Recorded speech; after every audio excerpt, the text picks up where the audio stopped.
guys, this is just a little quick recap from multiplying radicals to get you started on the assignment. So remember, when you're multiplying radicals, you want to multiply outside number to outside number.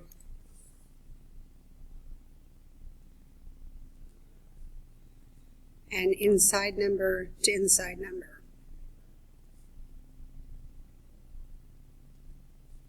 Okay, and then simplify. Alright, so let's take a look at number 1. I'm just going to point out that the outside number, there isn't a number there, but it's really a 1. That's one of those invisible numbers that shows up. So outside number to outside number, we have 4 times 1, which is 4. And then for the underneath, 6 times 15. Now you could multiply those together, but we're going to end up simplifying. So I'm just going to write it as 6 times 15. Now we're going to look to see if this will simplify any further. So 6 is 2 times 3, and 15 is 3 times 5. Now we rewrote those, so I'm just going to cross them off. Now I'm looking to see what I can bring out if there's a pair. So I have a coefficient of 4 already. Anything else that comes out is going to multiply to it. I have a pair of 3's right there. That means a 3 will come out. This 2 has no partner. That means he goes under the radical. This 5 has no partner. That means he goes under the radical and multiplies to with anything else that's there. So now 4 times 3 is 12. 2 times 5 is 10. And that is our answer. You can check this with your calculator. 12 square root 10 is this crazy looking number. So anytime you still have a radical in your answer, that's going to make it irrational. Okay, so we'll try it again with number 2. Outside number to outside number, negative 8 times negative 2 is 16. Inside number to inside number is going to be 5 times 5. We go to simplify this down. Well, I have a pair of numbers right there. So when I have a pair, I've got my coefficient out front already. I have a 5 that's going to come out. And there's no other numbers. That means nothing goes back under the radical. And I don't have anything else here, so I'm going to say 16 times 5, which is 80. 80 is a nice number. It ends. That means it's rational. Okay? Alright, so that's a monomial times a monomial. Let's look down here at number 9. I have a monomial into a binomial. We're going to have to distribute. You got to remember outside number to outside number, inside number to inside number as we do these. Alright, so we've got, distribute this through.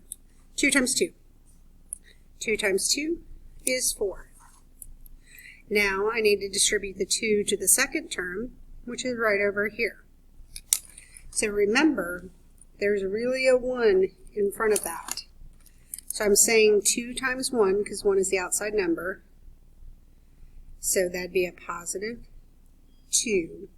And then there's a square root of 5 with no other square root to multiply it to, so I'm going to say square root of 5.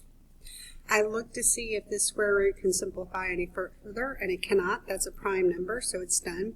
So this and these are not like terms. So that right there is my final answer, okay? The radical is still in the answer. That makes it irrational. All right, so let's take a look at number 10.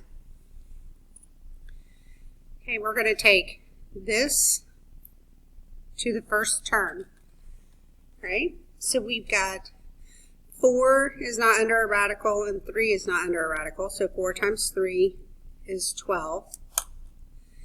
Then I've got the square root of 5, and it doesn't have a square root to multiply it to, so I'm just going to bring it down.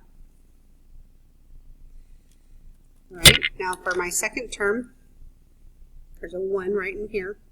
I'm going to multiply. So I got outside term times outside term. 4 times 1 is 4. And then we have square root of 5 times the square root of 10, so I'm just going to say 5 times 10. Because we're going to just we could write 50 in there, but we're going to break it up in just a minute anyhow. All right, so let's take a look. 12 square root 5. 5 is prime. It's not going to get any simpler than that. So I'm just going to bring him down. There's nothing else I can do to him. Now let's look at this number. 5 is prime. It won't break down. But 10 can be written as 5 times 2. 2 times 5, whichever direction. And now we're broken down as far as we can go. We look for pairs. So I had my coefficient of plus 4. I have a pair of 5s, which means a 5 will come out and multiply to that.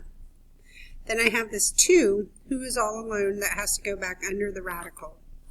So I have a positive 4 times 5, which is positive 20, and then a square root of 2.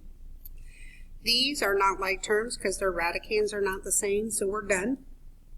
There's radicals left in the answer, so this makes it irrational.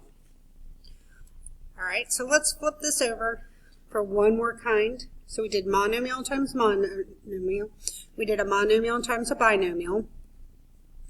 Now we're going to do a binomial times a binomial. Okay, this is as hard as we're going to take them. And when we do a binomial times a binomial, you have to remember FOIL from remember when we did multiplying polynomials. It's the same process. Okay, so let's try this.